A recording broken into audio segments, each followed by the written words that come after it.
This is the Yanks Go Yard podcast with Adam Weinrib and Thomas Carannante. Welcome to a Monday edition of the Yanks Go Yard podcast on Tuesday. I'm Adam Weinrib alongside Thomas Carannante. We are back. We are ready to roll for a beautiful new week. And thank God this is Tuesday and not Monday, because Monday's news was nothing. Nothing happened. And then all of a sudden, Mad Libs Yankees news. Chad Green to the Toronto Blue Jays. That just dropped about 20 minutes before this stream started rolling. We'll talk about how bothered we are. And we don't have the contract details yet, but they can't be all in 2023, right? Like, there's no way this is a one-year deal and they think Chad Green's going to be active, available, and ready to roll in September. I find that unlikely unless he got the Zach Britton tape, which, again, did not work. Plus, the New York Yankees, in another Mad Lib deal, filled their assistant hitting coach role previously occupied by Bam Bam Mullins, who went to the Rockies to be their primary hitting coach. They filled his spot with Brad Wilkerson from the Montreal Expos, the Washington Nationals. At least he's got an extensive resume to back up his talk. No, he doesn't. I'm scanning it. It's not extensive. I just scanned it in one. Yeah, I'm willing to believe. I don't think an assistant hitting coach is going to make or break the Yankees, and Wilkerson's interview yesterday after they got him on the horn was fun, but he went out and got what he wanted, and I don't know how he got here. So we'll talk about it a little bit. Plus, Jackson Frazier is a Texas Ranger. Again, that's the point in the offseason we're at. Jackson Frazier, who you remember as Clint Frazier, is a Texas Ranger now, but he's not only back in professional baseball, he's fighting with Randy Miller again. NJ.com's Randy Miller blocked me on Twitter's Randy Miller. We'll talk more about this. The situation just keeps getting weirder every time Clint Frazier tweets. So far, he's been brutally honest about it. I see no reason not to believe him, especially because, again, Randy Miller blocked me. Didn't want any of that smoke. Just wanted to disappear from, didn't want me on his Twitter feed. So you know what? I'll talk about you on this podcast, Randy. And also, we got a new segment we're debuting, world news that Yankees fans care about. And I'll turn it over to Thomas Carannante for that one.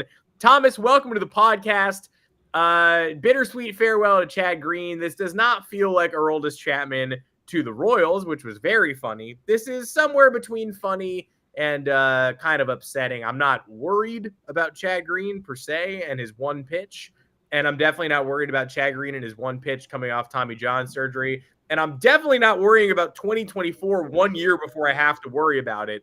But still, it would have been nice to see him go to the Dodgers, the team that always does this with injured relievers. Instead, he's a Blue Jay. Well, hey, we thought we would do this because you figured 2023 would have been the league minimum guarantee since he's going to miss the whole year. He got Tommy John in the first week of June. I think at this point it's just dropped. If you want the details, what is it? It's a 2-year, $8.5 million deal. 2024 is a conditional player option that can be exercised if the team declines a 3-year club option. If both decline, the Blue Jays get a 2-year club option at a higher salary. So that's for Mark Feinsand. Bizarro world contract, but it's mostly so it's for 2 or 3 years. And 2024 is where the substantial money is. If the Jays don't want, I'm confused. If the conditional player option gets declined and the Jays decline the 3rd-year option, then they have to pay fatter sum for 2024. Right now, it's 4.25 and 4.25, probably. Although I'm sure it counts against the books differently. Whatever. They're paying a lot of money in 2024 for Chad Green next year, but could have him in 2025 as well. There you go. That's good for Chad Green, first of all. Yeah. Positive vibes now because we're nice guys. But it's a lot of money for someone who's been clearly a diminished asset for what, 3 years now? I understand his 2020. You look at the counting numbers in 2021, right?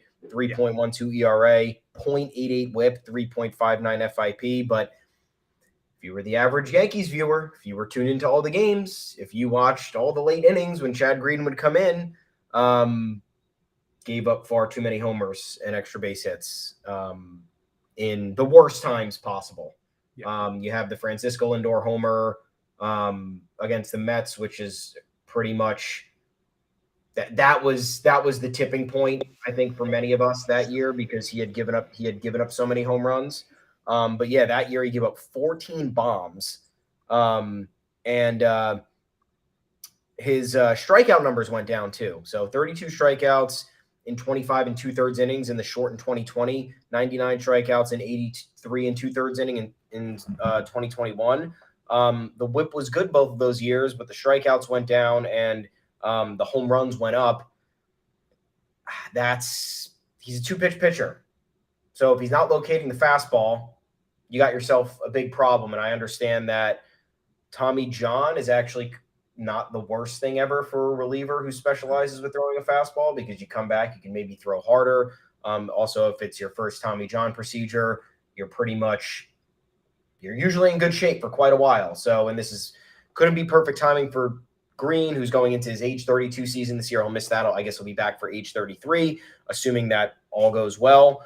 But man, that's a lot of money, because Canely got like $5.5 million with the Dodgers after his Tommy John after the 2020 season. And I think objectively, like, Tommy Canely was more of a valuable reliever than Chad Green was, like, just based on his arsenal and how he has a clear put away pitch. It's an off speed pitch. So it's a big look. I looked at the Blue Jays payroll too. They're losing a decent amount of pitchers after the 2023 season. So, I mean, if you think Chad Green's fastball is going to come back with a vengeance and you can help him with his location, then hey, it's worth the money. But it's a decent gamble for a team like the Blue Jays that hasn't really had trouble getting top guys to go there. What pisses me off about this is that they just keep going after players that they tried to go after Brett Gardner last year, and he essentially told them to screw off and that he's not signing with anyone except the Yankees. Last year, I think that it ended up being a blessing. We kind of wanted Yusei Kikuchi to round off the rotation because we needed some help. Blue Jays swooped in, gave him like $30 million over 3 years. We were mad about that. They traded for Whit Merrifield, who we've been calling for since like 2019. They went after Dalton Varsho this offseason, who was one of the targets for left field that we thought would fit in well. And they're just always on the periphery of other guys that get linked to the Yankees. I'm sure you got a couple off the top of your head, but I mean, they brought Kevin Kiermaier in this year, who's a Yankees agitator. There's the history there between the Rays and the Yankees. So very weird. I know even Barrios, right? We were involved in the Barrios rumors, and then they traded a lot for him, and then they signed him to an extension. I think that ended up kind of being a mistake. They traded 2 top 10 prospects for him and then gave him, he's making like $20 million a year for the next 5 or 6 years. Mm-hmm. But yeah, I mean, they're just always in our shit, and I don't like it. It pisses me off. Well, George Springer was an obvious troll move. They did sign Michael Brantley for like 2 seconds. That was weird, and they lost him. It's very 2013 to 15 Red Sox Yankees vibes. It's like the Yankees signing Jacoby Ellsbury and Stephen Drew and Tommy Lane, and like, hey, don't you remember that guy from the Red Sox? I'm sure he's good. And Chad Green fits squarely in the middle there. I think, again, any Yankee fan would tell you that Chad Green, when they unearthed him in 2015 as a starter, huge win. 2016 is when they unearthed Chad Green, and I would say huge win.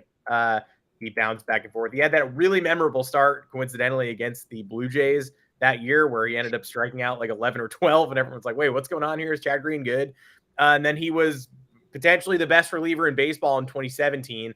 Doesn't get talked about nearly enough because that bullpen was saved by David Robertson. You still had Chapman in the back end, but 69 innings across 40 games, 34 hits, 103 Ks, just 17 walks, 1.83 ERA, 1.75 FIP, and it was all fastball. It was very weird. And the whole year you were kind of like, why can't anyone hit this? Like, what's so special about this magic high fastball?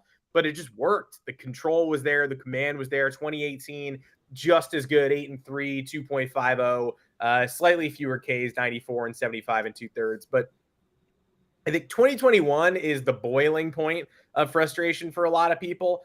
14 homers is far too many to allow in 83 and 2/3 innings. As a reliever, you just can't be doing that. But what gets lost in the shuffle is 2019 was also brutal. There were large stretches where it worked for Chad Green, and by the time the postseason came around, he was quote unquote back. But that was his fungible reliever year. That year, remember the grand slam he gave up in Anaheim to, I want to say, Justin Bour, that turned it was like we were having this, like the month of May, maybe like late April, May for Chad Green that year. Yeah. We were playing a game of like, how big does the lead have to be for Chad Green not to fuck it up? And that game was like 8-2 or 8-3, and he gave up a grand slam in the 8th inning to Justin Bour. It was like, all right, 8-7. You did it again. Well done, Chad. It was a hilarious pitch, too. It was like an 82-mile-an-hour fastball. There was nothing on it. And he went back down to AAA after that. Like, that's what gets forgotten. It's not like Chad Green was... I don't remember that. Yeah. It's not like Chad Green was a stalwart of the Yankees bullpen from 2017 all the way down. Green, he had like a 7 ERA that spring or whatever it was. And 2019, he went down to Scranton, 3 games. He started them. I guess that's the way they could get him the most innings. 7 1/3 innings, 5 hits, 2 runs, struck out 14.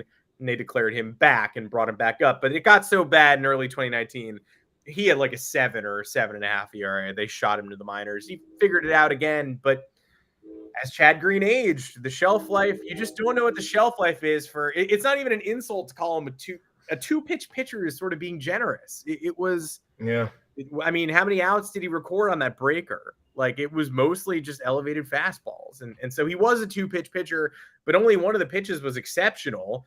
And there were so many moments in 2021 that made you want to tear your hair out. And I think of the Kike Hernandez double. Another game where he was like 1 strike away from saving the game at Fenway and gave up a 2-run double off the wall. Just the things that there is truth. We argued about Chad Green a lot on this show in 2021 because there's truth in the fact that if a high leverage reliever is going to lose more games in high leverage than a low leverage reliever, like, we're not stupid. We know that Chad Green finished more games than he didn't finish during his late tenure of being a high leverage guy in the Yankees bullpen. Like, he wasn't failing 60 or 70% of the time. He wasn't failing all the time. But that said, when you're being entrusted with leads consistently, you need to deliver at a higher rate than 2021 Chad Green did. And our gripe was never with 2017 or 2018 Chad Green. It was with 2021 Chad Green. Pitchers change. Typically relievers get worse. The reliever trajectory is this for almost every reliever. And best of luck to Kenley Jansen and 37-year-old Chris Martin in Boston, because Red Sox fans think they have the best bullpen ever assembled this year. Relievers typically get worse. Red Sox signed a bunch of control guys who are like 34, 35, 36, 37. You know what happens? Control guys get hittable because the stuff gets worse. So we'll see if they all trip over the bridge at the same time. But Chad Green taught us that lesson in a very harsh way. And by last year, the Yankees had really run him down to the nub, and he needed Tommy John. It was awful timing. Happy for Chad Green that he got this payday, because this is a serious payday. But people were lamenting the loss of Chad Green last year. Honestly, I feel like when the Yankees lost him, they lost a bullpen depth piece. But they did not lose an electric 7th, 8th inning guy. Michael King was the number 1 loss of last offseason. And Michael King, if he comes back to full strength this year, is going to be Chad Green from 2017-18. That's his role. We're going to need Michael King for 90 to 100 innings. I don't know how long it's going to last, but that's what they need from him. And I have no idea. Tommy John, you're right, not a huge deal anymore. Not going to lose any. He will probably come back with the same velo, but he's going to need a runway to get right. He's probably not going to come back this year. It was not till midsummer that he had the surgery. So the Blue Jays paid for 2024 and maybe 2025, depending on this strange contract. Well, one more thing here before we get off Green. The Yankees fucked Chad Green up, starting him for 15 games in 2019. He was coming off 2 seasons. He was like, I mean, I don't know how you don't determine this one of the best relievers in the sport. He pitched 40 games in 2017, like you said, 1.83 ERA, 63 games in 2018, 2.5 ERA. If you average the whips together, sub-1 whip, he struck out 197 batters in 103 games. And then you move him into an opener role because the Rays are doing some fucking weird shit that you're trying to replicate. And that's what it was about at that point. And look, Same thing that happened with Michael King. They kept jerking him around between the rotation and the bullpen. And last year, he finally latched on and figured out his role. They better not do it again. People were talking about it when Frankie Montas went down. Oh, yeah, Michael King should slot in the rotation. He absolutely should not. Nope. They should not do it. Stay where you are. You saw what happened to Chad Green, even though, it was 20, like we said, 2021 was solid, but the amount of times that he, made you slam your butt cheek shut every time you had to watch the Yankees was incredibly frustrating. And 2020, the shortened season, it was kind of out the window for everybody, but you saw everything diminish after they decide. Out of 54 games that he pitched, he started 15 of them. That means 30% of his outings were something he wasn't ever really accustomed to. Aside from his rookie year when he started 8 games out of 12, which was like, he's just coming up. They're trying to fill innings. They're trying to figure it out. So this is the Yankees' fault once again. I don't know why you did that. Hopefully what won't be their fault is bringing in Brad Wilkerson as an assistant hitting coach. Cool. So I don't know anything about Brad Wilkerson except for when I used to play MLB The Show back in the day. He was a catcher in that game, and I somehow came across him more times than I could have. Maybe that was what this is for. The MLB The Show back in the day was preparing me for this moment to tell you who Brad Wilkerson is. But then I go to his baseball reference page, and he was pretty good. I don't know why his career ended after 8 years. If we have any more information on that, because I didn't really look it up, but hit 247, OPS 790, OPS plus of 105 in 972 career games. He had 20 home run seasons, 1 year where he hit 19 home runs. 32 bombs with the final year of the Montreal Expos. A certified Rookie of the Year runner-up with the Expos in 2002. Like, what happened here? Did he get injured and we didn't know about it? Did he just say, fuck it, I want to do something else? But I think the skills eroded pretty quickly.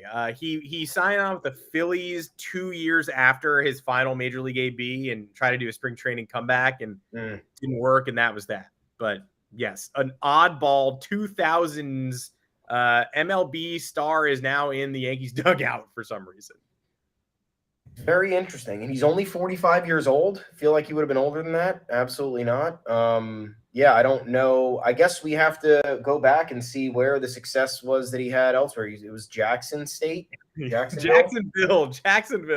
So what I loved about the Brad Wilkerson story, and I guess I love it. I don't know. I'm trying to love it. Who knows? Brad Wilkerson called in for a Zoom yesterday. I did an interview with the Yankees brass. I'm not going to lie to you fine folks, not on my radar as an assistant hitting coach. I kind of honestly forgot that we even had an assistant hitting coach vacancy, but we did. So Brad Wilkerson is not going to be implementing the Brad Wilkerson method this year. He will not be taking over Yankees operations. They're still going to go with hit strikes hard.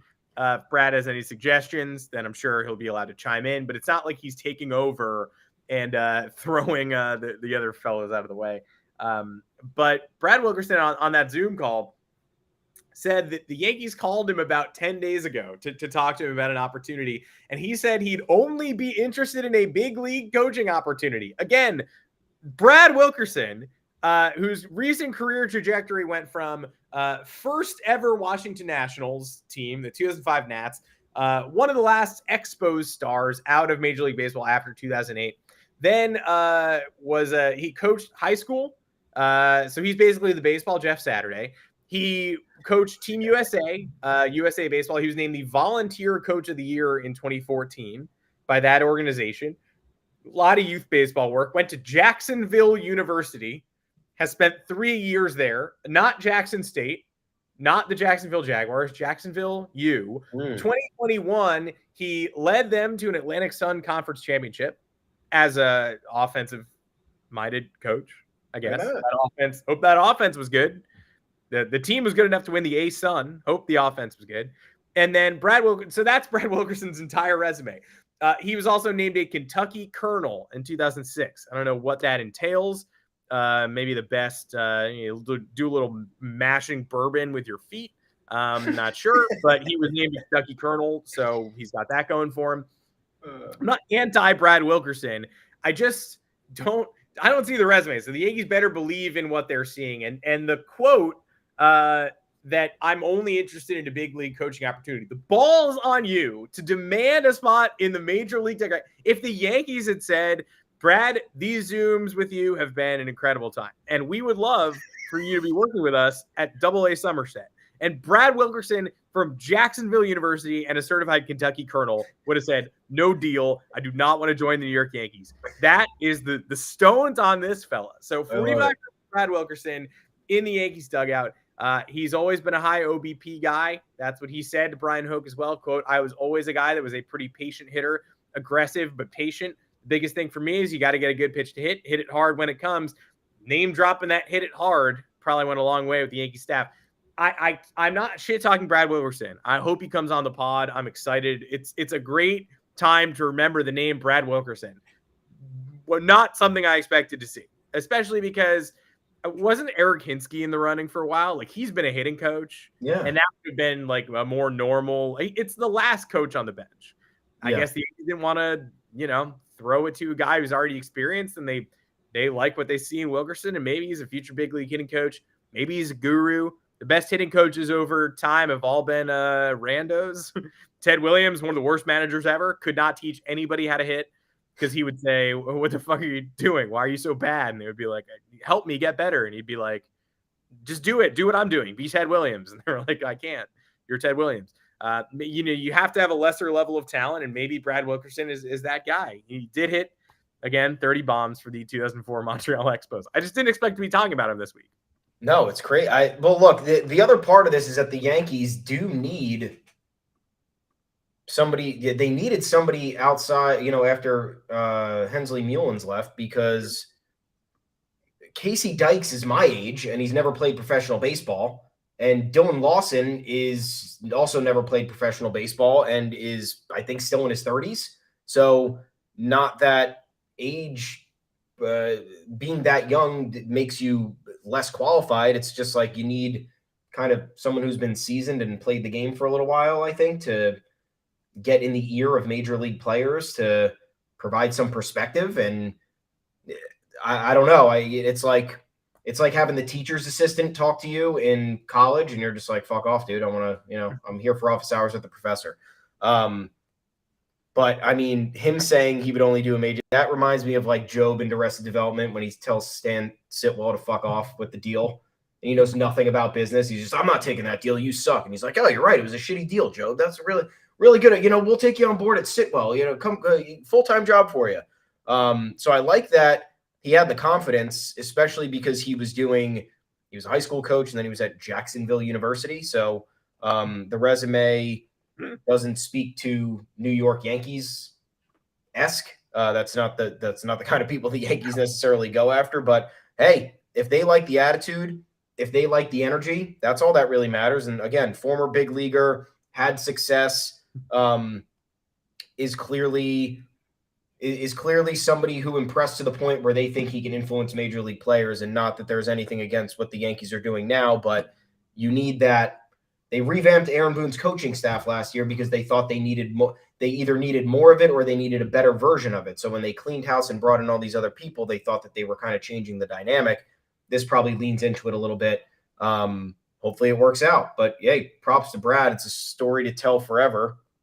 Yankees came up and asked for a job, and you demanded what you wanted, and they said, sure, we'll give it to you.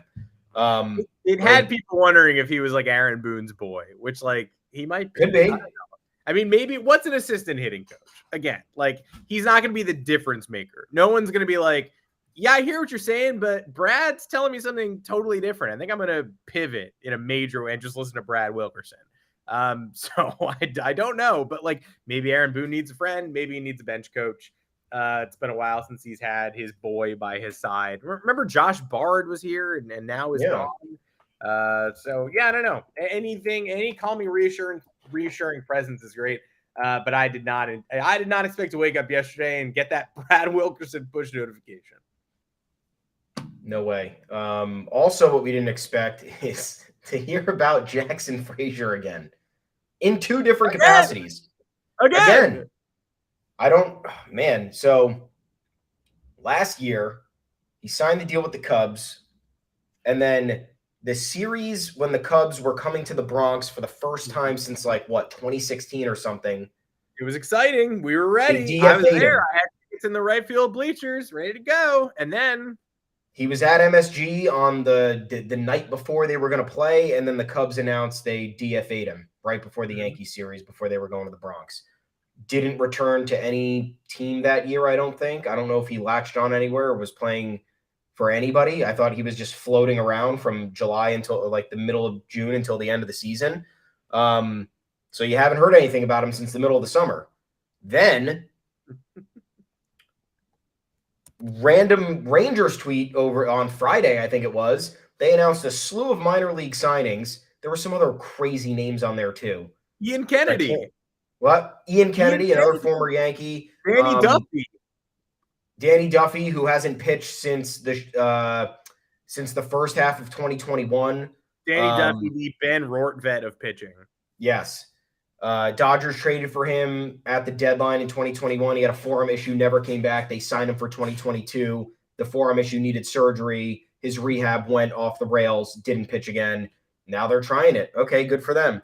And then Clint Jackson Frazier right on there, hanging out in the minor league invites to spring training. And his name goes back in the news cycle, of course. What does that mean? Yankee fans are paying attention. Yankee fans are always on top of what former players are doing. And then Jackson, our boy, revisits all this old beef with Yankees writer Randy Miller of NJ.com. Well, did you see what Randy Miller's article about Jackson? I didn't read it. Okay. So he went after Randy Miller again. They hate each other, right? So it's not like a surprise that he went after Randy Miller. But he signs with the Rangers. No harm, no foul. All of us, I think, we all know at this point what happened with Jackson Frazier's Yankees career. Was supposed to be the future in left. Was supposed to be a bat first left fielder. Got himself a concussion in 2018 that he took a year to recover from. Recovered. 2019, he was pretty good. 2020, he was a superstar. 2021, banged his head again. More concussion after effects, never really came back. Went to the Cubs last year, couldn't latch on.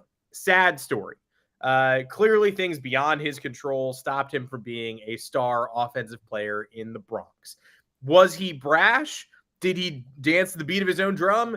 Yes. I'm sure the people in the Yankees front office didn't love that either. So I'm not here to say, man, everyone with the Yankees should have loved Jackson Frazier, because I don't know. I wasn't there, and maybe he was doing some things behind the scenes that rankled them too. But he did not become the player he should have become because of so many things beyond his control. And ripping on him is fashionable and it's nonsense, right? There's no reason for Yankee fans or especially professional writers to rip on Jackson Frazier at this point. We wrote about it, and we wrote about exactly what I just said. I just word vomited our story on Jackson Frazier.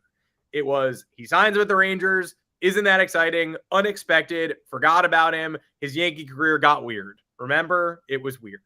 Randy Miller's article about that was entitled, Yankees Cast Off Clint Frazier Settles for Minor League Deal After Brutal and Bizarre 2022. How is that an accredited media member and not a blog? Like, how is that not the Barstool headline? Also, on top of everything, he has specifically said he wants to be called Jackson Frazier now. Yeah. And it's tough to get used to. And for SEO purposes, you need to put Clint Frazier in your headline. So a lot of people are doing Clint parentheses Jackson Frazier. That's what we're doing. Randy Miller goes with Clint because he doesn't care. He doesn't give a shit. He's like, you're Clint. Tell me what you want to be named. Who cares? I don't care. You're Clint. So then Frazier, who, to be perfectly fair, his Twitter handle still says Clint Frazier. So I don't fully know what's going on there. But yeah, he's active on Twitter, right?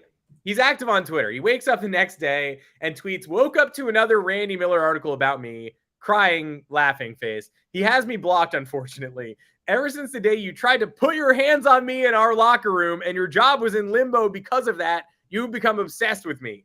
Tough way to live your life, Randy. Now, we know they had words and beef.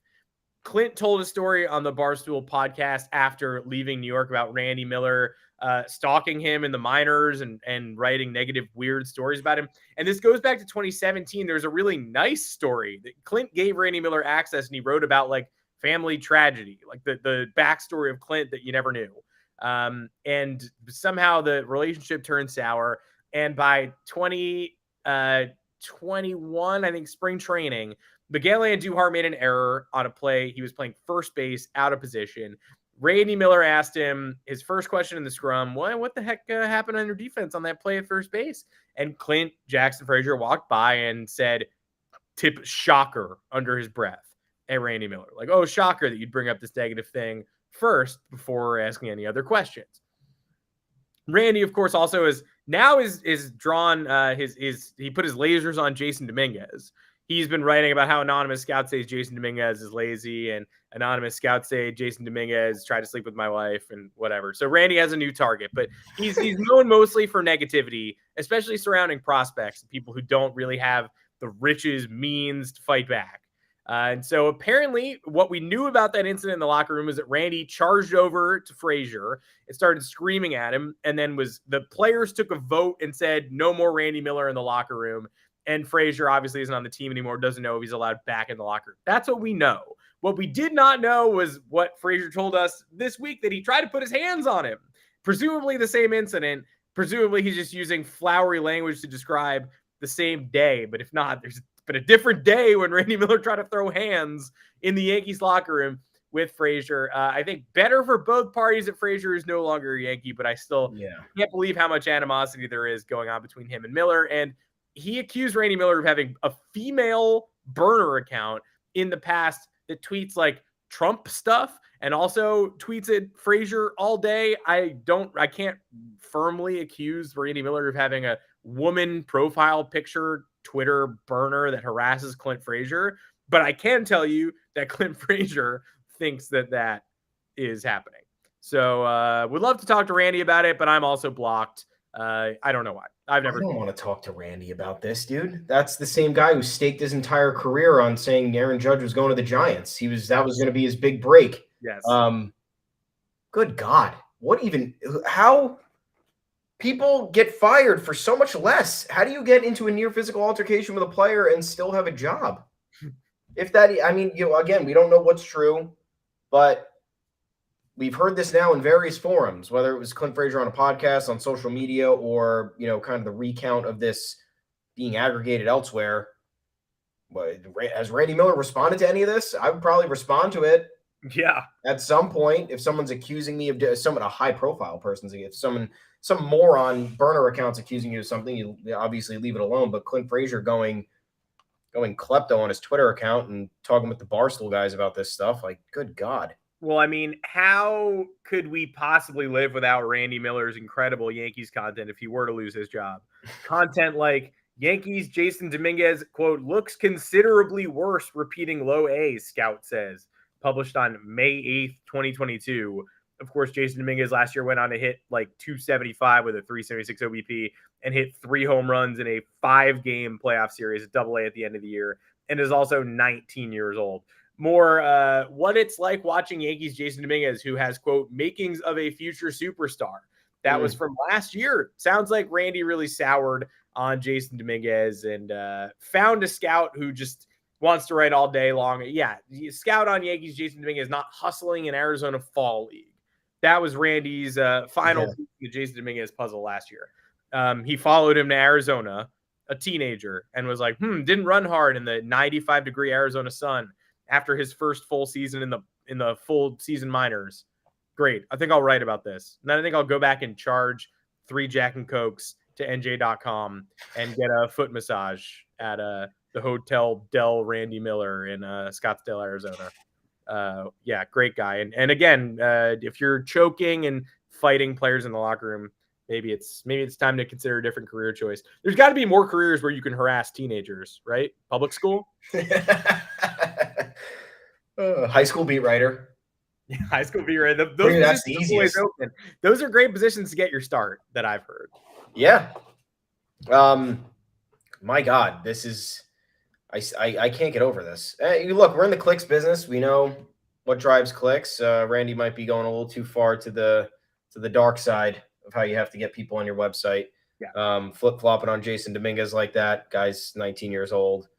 That Clint Frazier headline's crazy. We've written some crazy headlines in our day. Can't Can't be doing this as time goes on. You got to learn by trial and error. What else can we learn, guys? Off season's quiet.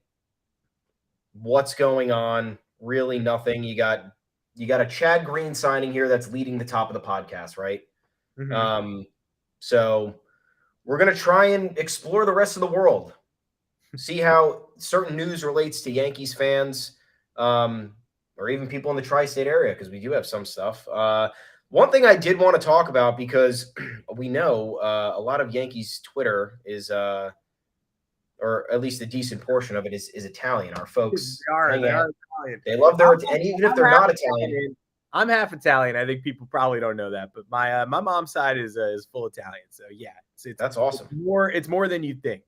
Yeah, and if they don't, they're from New York, or they're from New Jersey, or they're from Connecticut, and there's a large influence of Italian food over here. At the end of December, Ronzoni, the pasta brand, snuck in during the holidays. They did this. They snuck in that they were discontinuing pastina. And I need to know the demographic of the podcast. What ages are listening here? Because if you're in the 30 to 50 range, you know how big of a deal pastina is. It's comfort food. Mom and grandma used to make it for you when you were sick. Essentially like Italian peasant food. The stuff that people love to eat when, you know, they're hanging out and trying to chill.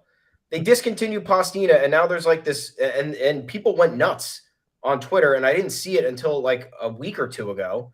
But we do have good news here, because it was only this company discontinuing it, and I kept reading about it because everyone thought that it was going away altogether. There is another kind of pasta that is like pastina, but it's not quite like it, because the pastina is like the little stars. Mm-hmm. And they're really cute. It's actually a really cute pasta. You have like the tennis racket pastas. You have the wheel pastas. And these were the little miniature stars. But it's only Ronzoni who's doing this, guys. So there's a couple other brands you can get it from. So if you're going to shop for pasta, just boycott Ronzoni. Go to DiCecco, great pasta. We can't do Barilla because they're a Chick-fil-A situation where they're like, yeah, they're like homophobic. Yeah, Barilla's homophobic. How do you have homophobic pasta? Yeah. I mean, we have homophobic chicken. So Barilla comes out saying, hey, we see some of you guys doing eating spaghetti. You guys realize how much you see what your mouth's doing when you do that? Don't do that so much. So I know that the hysteria over the pastina, I think, needs to be downplayed a little bit, because we still got some brands out there that we can go after. So food wise, that's what we got for today. We obviously didn't talk yesterday. We delayed the podcast today. We have a Super Bowl matchup, Super Bowl set. And this does affect New York Yankees fans or New York fans. Oh yeah. Guess who's in the fucking Super Bowl? The Philadelphia Eagles. And guess whose city's biggest building fucking bragged about it?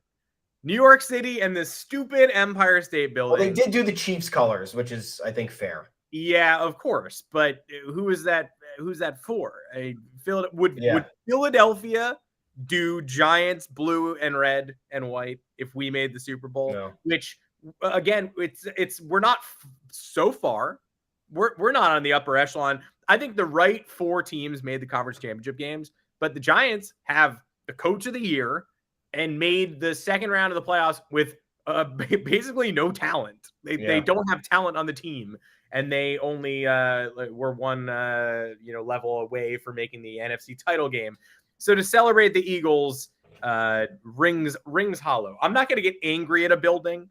Like Mike Vaccaro wrote an Old Man Yells at Cloud column that was like, damn you, building. What happened to our civic pride? And I'm not going to be like, I derive almost no pride from the Empire State Building. When I walk past it, I don't shed a single tear. That said, I guess it's a shame that the story probably would have gotten buried if the Chiefs game had been first, right? Because if it had gone red and white for the Chiefs, people would have been like, oh, the building's doing a nice thing.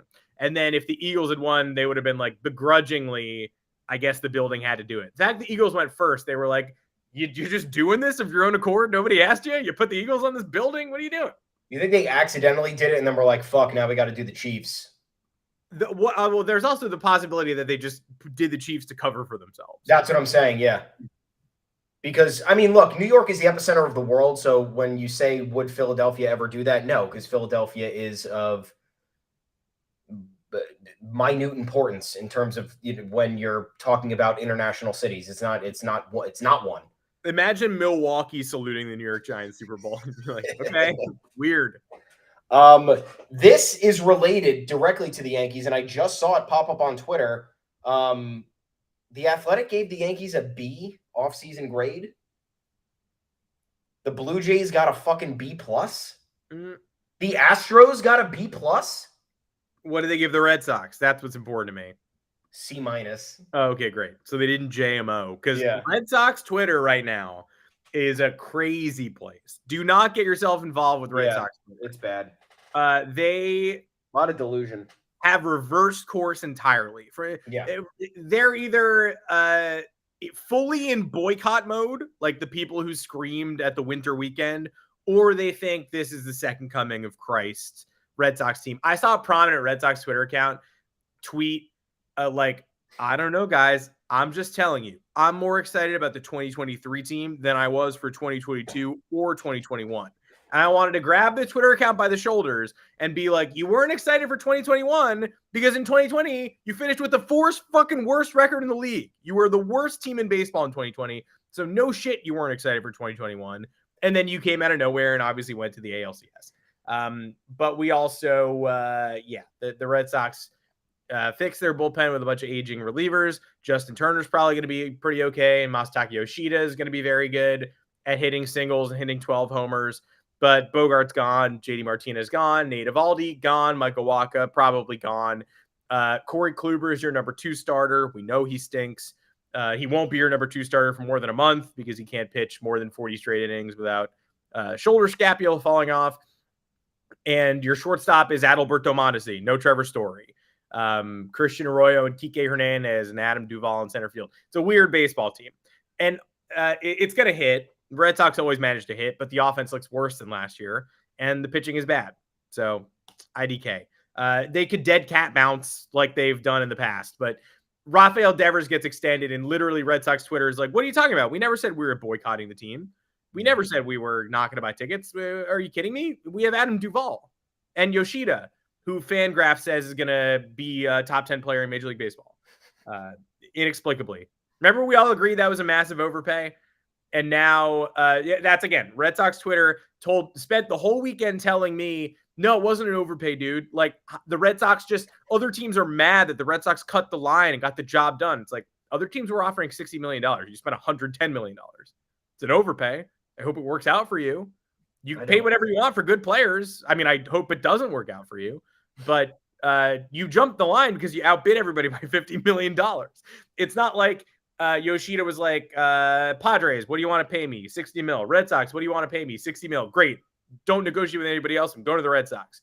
He was like, Red Sox, what do you want to pay me? They were like, $110 million. And he went to Scott Boras. And Scott Boras was like, what?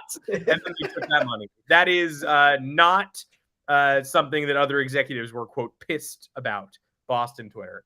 And now I'm done. I made a New Year's resolution to continue hating the Red Sox, but to care less about what their fans say on a day-to-day basis. Not going to be tweeting about it anymore. Trying on a new persona. They're insufferable. Literally, they had the worst offseason in baseball, then extended Rafael Devers, and now they've decided that, like, honestly, Chaim, some sneaky moves. They've also decided that people didn't just boo him at the winter weekend thing. I was straight up gaslit about that. I felt like I had a bad Boston boyfriend.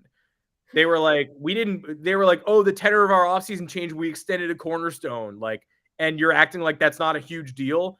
And I was like, a week ago, you booed the GM and ownership off the stage. That was after the Devers extension.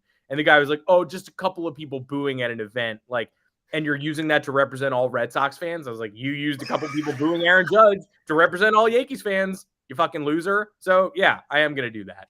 But also there is a difference. And I don't know if you know this, but there is a difference between Yankee fans watching bad baseball in the playoffs and taking out their frustration at the air.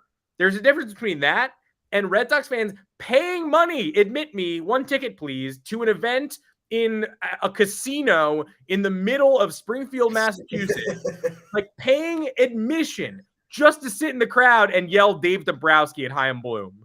and jeer him and jeer John Henry. And John Henry, by the way, said we're raising ticket prices at that event. He said we're raising ticket prices because that's how you get good players. And the whole crowd was like, boo. And that was a week ago. And now you're telling me that that's a vocal minority. Okay, there are enough Red Sox fans who are angry that they're buying tickets to an event just to yell at ownership and management. So don't tell me that didn't happen. And clearly that was a 4-minute rant. My New Year's resolution going great. Yeah, do we reset the clock now to tomorrow's a new month, so we could just maybe it'll be an 11-month thing instead of a 12-month thing for you. Hey, someone likes it. I love to do them. I mean, I don't want to. And again, it's my New Year's resolution literally to stop. And I started that rant by saying I'm never doing one of these again. And then there we go. 4 minutes later. Just don't lie to me. Just don't lie to me, Boston. I know you're optimistic because you have no reason to be pessimistic because shit just works out for you. You could step in dog crap and then the mayor will walk around the corner and be like, you just became the 1 millionth resident to step in dog crap. Here's the key to the city. So I understand why you're optimistic, but don't pretend like you weren't threatening boycott like 2 weeks ago. And if you don't agree with the popular Boston media types like Carabas and his friend Steve Loser and Bill Simmons, and you were never going to boycott, then that's great. Congrats on being smarter than everybody else. That's like, I tweeted over the weekend, what's his name? Steve Peralt tweeted like, man, I never appreciated the Patriots going to 8 straight AFC title games when it was happening. And I quote tweeted it with, I guarantee that no Boston fan accurately appreciated that while it was happening. And somebody I know tweeted, I appreciated it. Speak for yourself. Congrats on being smarter than everybody else. We're really proud of you. Congratulations on understanding the magnitude of 8 AFC championships before it even happens. Yeah, congrats on your big brain. That's awesome. So back to the grades, because this is where I'm a little bit confused. We only need to spend a minute on this.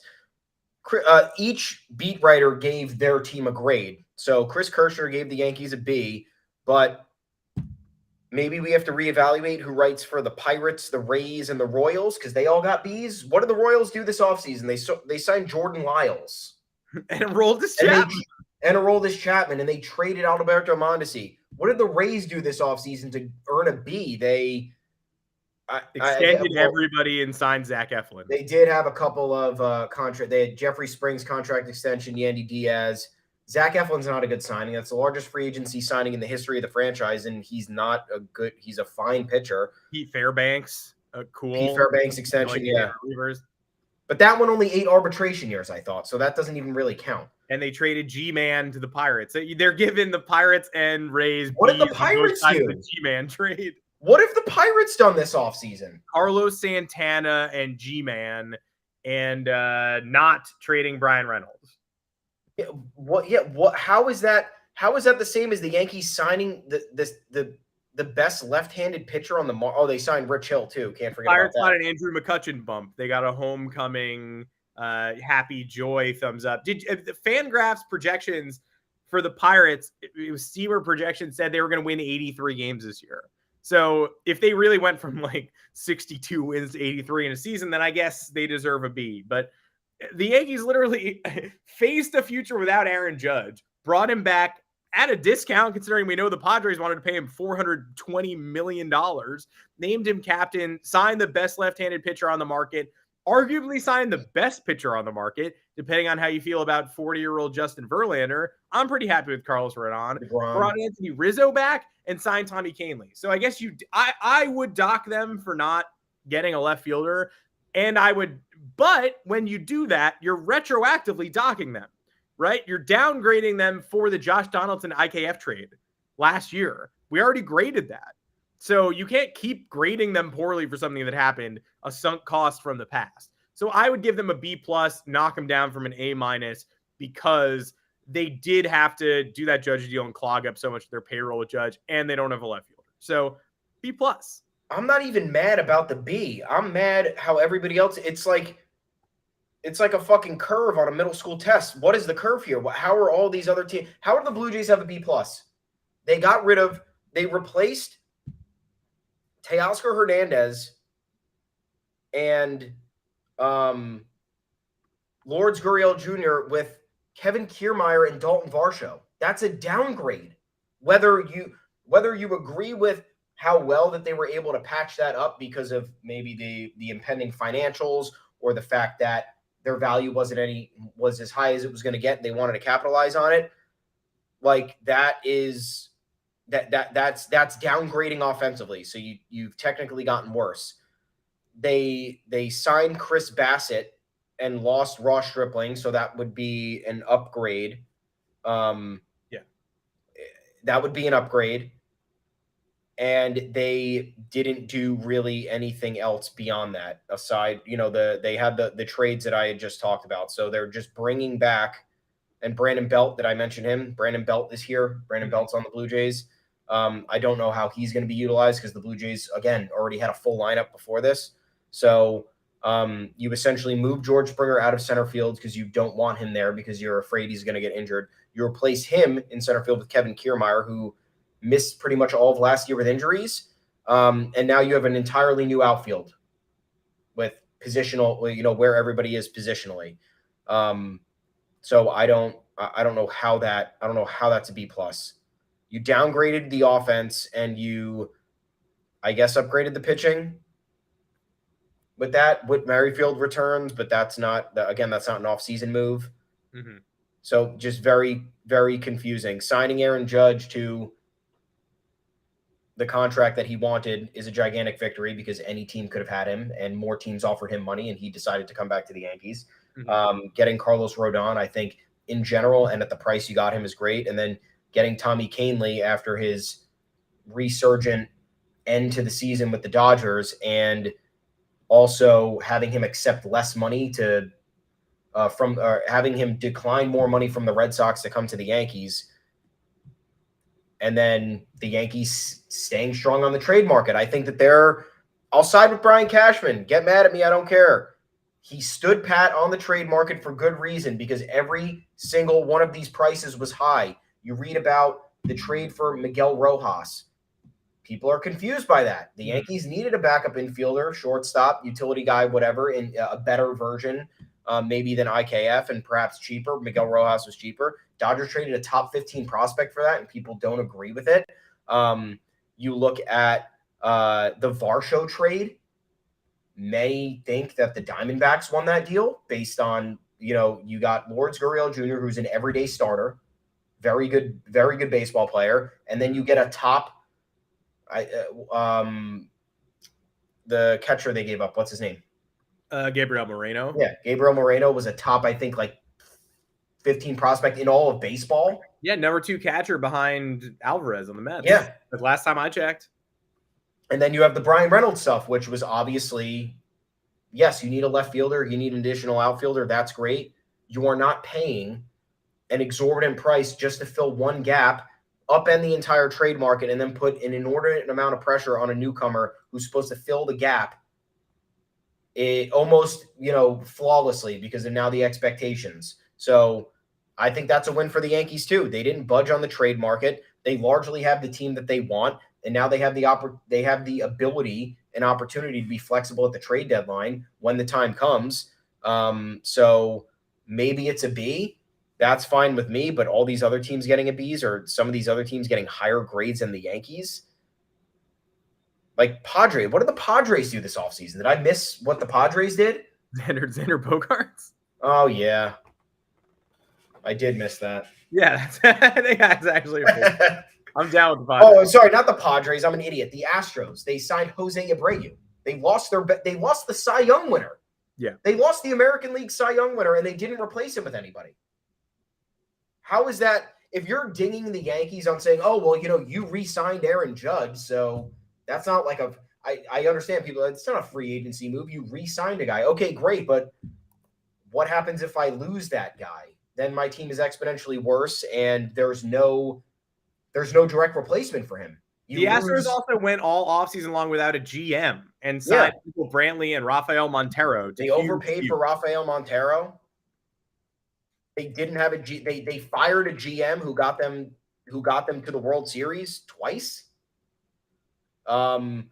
They brought back Christian Vasquez, which he was bad for them. No, he's a Twin now. They didn't even do that. You're right. So what am I even doing here? They lost Verlander to the Mets. They signed Abreu. They signed Montero.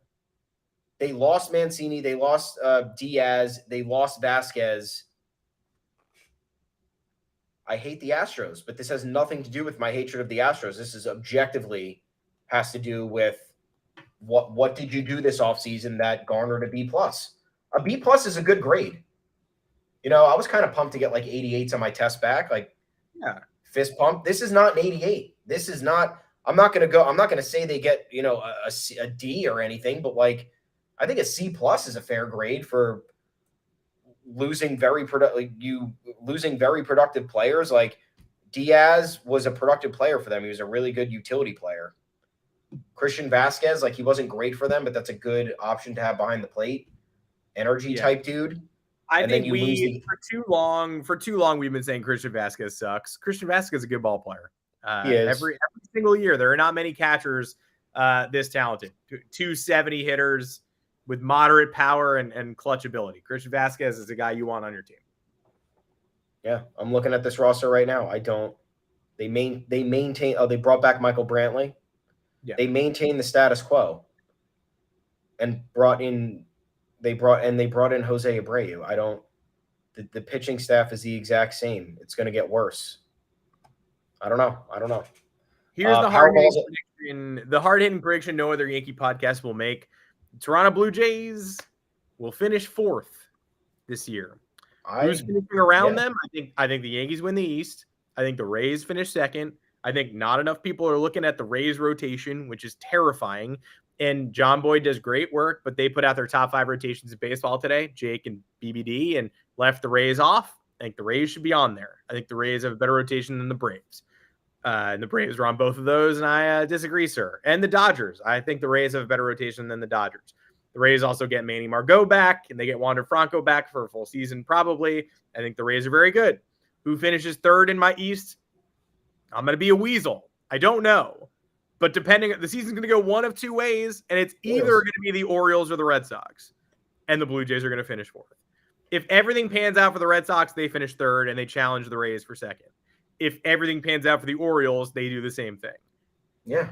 How does it feel, Toronto? I'm not inspired by the Jays. I'm not inspired by the Jays at all. I'm not saying they're going to be bad. The AL East is really good. The Jays could finish with 81 wins and finish 4th. Yeah. But I'm not inspired by that team. No. The hype train came for them. Everyone was picking them to win the World Series last year. They had a ridiculous – they were like 10-1 odds preseason to win the World Series, which is insane. They didn't make the playoffs the year prior. They haven't had any real playoff experience since 2016, and the entire DNA of that team is gone. So, enjoy, I guess, the high expectations that everyone's talking about you because it never works. As somebody who knows from a firsthand experience here, it doesn't work. A couple more quick hitters. Powerball, $653 million. What if a New York Yankees fan won that? Would they offer to pay the luxury tax bill to bring in Shohei Ohtani? If a Philadelphia fan won it, would we light up the Empire State Building with their photo on top? What would a New Yorker do with $653 million? You'd probably be able to pay rent for a couple of years. That'd be good. A couple of days. And we're getting shitty weather this weekend, guys. Jet stream coming south, single digits for like 4 days. So I don't know what you Yankee fans are doing outside, but probably going to have to stay inside. Remember the bomb cyclone like a few years ago? That was the worst time of my life. I remember going out on the bomb cyclone. And just, you never feel dumber than when you're in your 20s and someone's like, do you want to go out tonight? And you're like, there's something called a bomb cyclone, and it's supposed to be negative 25 degrees. Sure. And then you just do it. And then it's like 3 a.m. and you're like, it's negative 25 degrees. I'm getting blown off the road. Why am I out? You grow up a little bit and you're like, I didn't have to do that. I just did not have to do that. Like you regret the nights that you spend in your 20s. It's like sometimes, sure. Most times, no. That was not a night I had to go out. And I guess if you're going to go out with this weather coming, coldest temperatures in 7 years, you're going to need a lot of whiskey before you go out. So if you're going to pregame responsibly, don't go out without having a buzz on, I guess. That's it. That's the news update. That's it. We'll I'll save the Super Bowl preview for next week because we want to make sure to be, we want to be fully informed there. Yeah. And Joel wants to give his Royals a big fat F, and I'll give his Royals a big fat F on the big screen for Joel. I am inclined to agree. But that is it. We did an hour-long podcast during a down week for the New York Yankees, where they hired Brad Wilkerson as an assistant hitting coach, and 20 minutes at least was the pasta segment. So that's how you do it. Good to see you too, Joel. Thanks for stopping by. Thanks for stopping by, everybody. Oh. Appreciate your time on the Yanks Go Yard podcast live on this beautiful Tuesday, not the normal day when we are live. That day is Monday and also Thursday at 2 o'clock Eastern time. We love to be live during those times. We're live on YouTube.